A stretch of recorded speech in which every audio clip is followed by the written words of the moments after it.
Hi, here we are again. This time we are talking about some readings from Boethius, and he wrote The Consolation of Philosophy. But before we get started, let's talk a little bit about Boethius. He was born in wealth. His family was very wealthy. He was a well-educated Greek philosopher.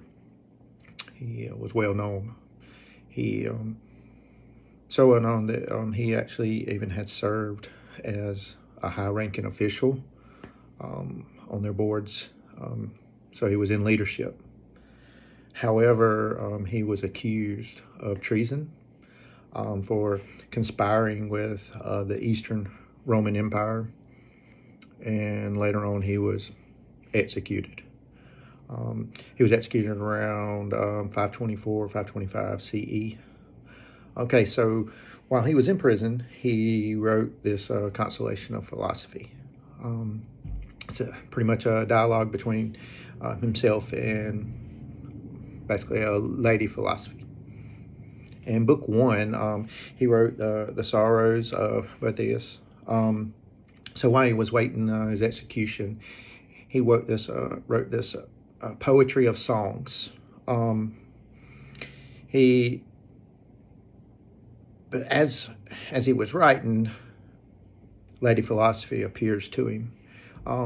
She rebukes him. She tells him, look, this is not right, because we shouldn't look at grief like that. And tells him that his poetry is only treats his sorrow, and it feeds his sorrow.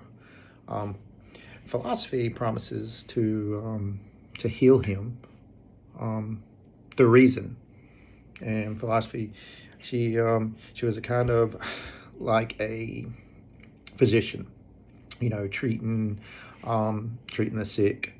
Begin with a gentle remedies, but then the harsher truth is going to come around, and that's kind of like how she was. It was seeming to Boethius. One thing that I would say about that in book one, that I'd say that strongly that he introduces philosophy as a source. The way he blended the Platonic and on the Christian elements. He never mentions Christ, but I think that it was a good impact on, especially on today. On book two, the vanity of the fortress, the gifts. Philosophy explains to him that their worldly success and power are not true goods. This is where the fortune wheel. The fortune is fickle.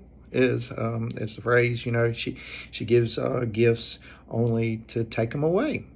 Boethius is reminded that he enjoys the fortune's favors, but he also realizes that there's something that wasn't going to be permanent.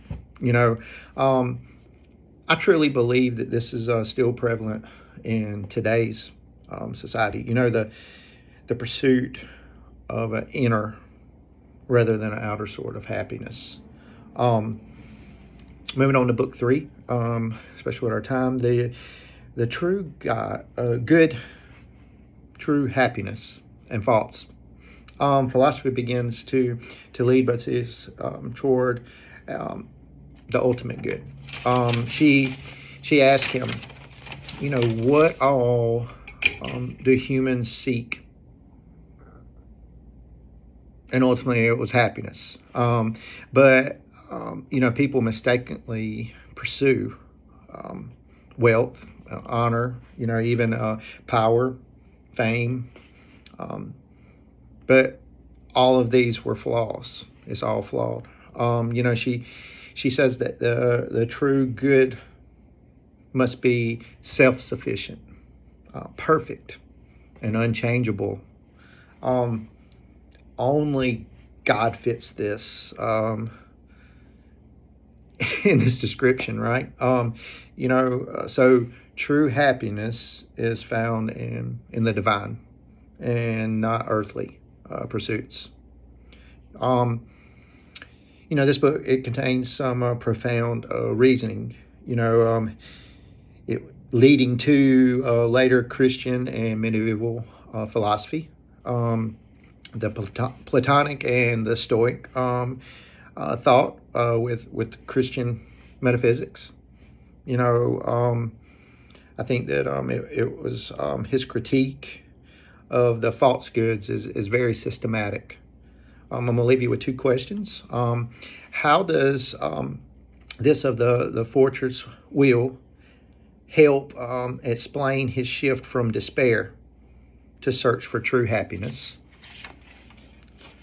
And one more question. How does Boethius' highest goal, the highest good, connect with today's society? Thank you.